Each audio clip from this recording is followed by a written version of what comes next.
Champions trophy அந்த வெற்றி கொண்டாட்டத்தில் நம்ம இந்திய பிளேயர்கள் எல்லாருமே நம்ம யாருமே இதுவரைக்கும் பார்க்காத அளவுக்கு பயங்கரமாக செலிப்ரேட் பண்ணி தீர்த்திருந்தாங்க. இப்படி இருக்க அந்த ஒட்டுமொத்த செலிப்ரேஷனில் நம்ம கொஞ்சம் டீப்பாக ஒத்து கவனித்து பார்த்தோம்னா முகமது ஷமி அவர் மற்ற பிளேயர்கள் எல்லாருமே சந்தோஷமாக செலிப்ரேட் பண்ணிக்கிட்டு இருக்கிறப்ப ஷமி அவர் மட்டும் எல்லார் கூடயுமே சேர்ந்து நிற்காம தனியாக ஒதுக்கப்பட்டு, அதாவது ஷமி அவரை இங்கே நிற்காதீங்க நீங்கள் வெளியே போங்க அப்படின்னு என்னமோ நம்ம இந்திய பிளேயர்கள் எல்லாருமே சொன்ன மாதிரி ஷமி அவர் ஒதுக்கப்பட்ட ஒரு பிளேயர் மாதிரி தனியாக அவர் நின்றுக்கிட்டு இருந்திருப்பாரு. ஸோ இதை பார்த்த பாகிஸ்தான் முன்னாள் ஜாம்பவான்கள் எல்லாருமே பயங்கரமாக கொந்தளிச்சு கதறி கதறி நேற்று முழுக்க கத்தி தீர்த்திருக்காங்க. அதாவது ஷமி அவர் ஒரு முஸ்லீம் அப்படிங்கிறதால இந்தியன் டீமில் ஒரு கொண்டாட்டத்தப்ப முஸ்லீம் கூட இருக்கக்கூடாது அப்படின்னு இந்திய பிளேயர்கள் ஒதுக்கியிருக்காங்க அப்படின்னு பாகிஸ்தான் முன்னாள் ஜாம்பவான்கள் எல்லாருமே ஷமி அவரை வேணும்னே அவமானப்படுத்தும் விதமாக அவரை கொண்டாட்டத்தில் இருந்து இந்திய பிளேயர்கள் ஒதுக்கியிருக்காங்க அப்படிங்கிற தகவல்கள் நேற்றில் இருந்து பாகிஸ்தான் ஜாம்பவான்கள் அவங்க திட்டி தீர்த்துக்கிட்டு இருந்தாங்க. ஸோ இதற்கான முழு விளக்கம் எதுக்காக ஷமி அவர் தனியாக போய் நின்றுருக்காரு, இதுக்கு பின்னாடி கோலி அவர் செஞ்ச செயலும் ஒன்று இருக்கு. அப்படி நம்ம இந்திய பிளேயர்களுடைய செலிப்ரேஷனில் என்னதான் நடந்திருக்கு அப்படின்னு நீங்க எல்லாரும் தெரிஞ்சுக்கிறதுக்கு முன்னாடி இந்த வீடியோவுக்கு ஒரு லைக் மட்டும் கொடுத்துருங்க. ஸோ ஆரம்பத்தில் இருந்தே ஷமி தற்போது ரமலான் நோன்பு அவர் கடைபிடிக்கல அப்படின்னு தொடர்ந்து ஷமி அவர் மேல பாகிஸ்தான் முன்னாள் ஜாம்பவான்கள் விமர்சனத்தை முன் வச்சுக்கிட்டே இருந்தாங்க.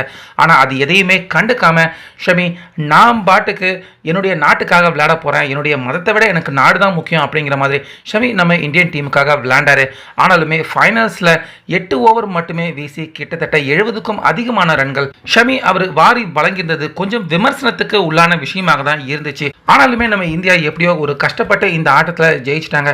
ஸோ செலிப்ரேஷன் அப்போ நம்ம விராட் கோலி அவர் என்னென்ன அலப்பறை செஞ்சார் அப்படின்னு நம்ம எல்லாருமே டிவிலேயே பார்த்துருந்தோம். அது மட்டும் இல்லாமல் விராட் கோலி ஷாம்பெயின் பாட்டில் அந்த ட்ரிங்க்ஸ் பாட்டிலை கையில் எடுத்துக்கிட்டு அதை பீச்சு அடித்து எல்லா பிளேயர்கள் மேலேயுமே படுற மாதிரி செலிப்ரேஷனில் விராட் கோலி அவர் ஈடுபட்டிருந்தார். ஸோ ரமலான் நோன்பு இந்த மாதத்தில் முஸ்லீம் நண்பர்கள் எல்லாருமே பார்த்தீங்கன்னா அவங்க கொஞ்சம் சுத்தமாகவும் புனிதமாகவும் அவங்க இருக்க வேண்டிய கட்டாயத்தில் இருக்காங்க. ஸோ ஷமி அந்த நோன்பு இல்லைன்னா கூட அவர் கண்டிப்பாக கொஞ்சம் சுத்தமாக இருக்கணும் அப்படின்னு நினைக்கிறவர். அதனால் அந்த ஷாம்பெயின் பாட்டிலில் இருந்து வர அந்த ட்ரிங்க்ஸ் தான் மேலே பட்டுடக்கூடாது அப்படின்னு ஷமி அவராகவே தான் முன் வந்து அந்த செலிப்ரேஷனுக்கு உள்ள அந்த சில நொடிகள் அவர் இருக்காம வெளியே போயிருக்காரு. இதுக்கு கோலி அவர் ஷாம்பெயின் பாட்டிலை வச்சு எல்லார் மேலேயும் பீச்சு அடிச்சது முக்கியமான காரணமாக இருந்தாலும் தன்னால் அங்கே கொண்டாட்டம் தடைப்பட்டுடக்கூடாது, அதே போல தன்னுடைய புனிதமும் கெட்டு போயிடக்கூடாது அப்படின்னு ஷமி அந்த இடத்த விட்டு அவர் நகர்ந்து போயிருக்காரு. அதற்காக கொண்டாட்டமும் தனக்கு வேணாம் அப்படின்னு ஷமி வெளியே போயிருக்காரு. அதுக்கப்புறமா அந்த ஷாம்பெயின் பாட்டில் கொண்டாட்டம் எல்லாமே முடிஞ்சதுக்கு அப்புறமா மீண்டும் ஷமி அவர் உள்ள வந்துட்டாரு. ஆனால் அதுக்குள்ள இந்த சம்பவத்தை மேலோட்டமாக பார்த்த பாகிஸ்தான் முன்னாள் ஜாம்பவான்கள் ஷமி அவரை வேணும்னே இந்திய பிளேயர்கள் எல்லாருமே கட்டம் கட்டி ஓரம் கட்டியிருக்காங்க. அவரை கொண்டாட்டத்தில் ஒரு முஸ்லீம் நண்பரை கொண்டாட்டத்துக்குள்ள அவங்க சேர்க்கல அப்படிங்கிற மாதிரி கடுமையாக கோலி அவர் மேலேயும் அதே போல ஒட்டுமொத்த இந்தியன் டீம் மேலேயும் இந்த கடுமையான விமர்சனத்தை நேற்று முழுக்க பாகிஸ்தான் ஜாம்பவான்கள் எல்லாம் தெரிஞ்ச பாகிஸ்தான் ஜாம்பவான்கள் அவங்களே இந்த மாதிரி நேற்று முழுக்க இந்தியாவுக்கு எதிராக செயல்பட்டிருக்காங்க. ஸோ இந்த விஷயம் எல்லாமே முடிஞ்சதுக்கு அப்புறமாங்க தான் விராட் கோலி அதுக்கப்புறமா ஷமி அவருடைய அம்மா கூட இந்த மேட்சை பார்க்க வந்திருக்காங்க. ஷமி அவங்களுடைய அம்மா கிட்ட போய் நின்று விராட் கோலி புகைப்படம் பிடிச்சிருக்காரு.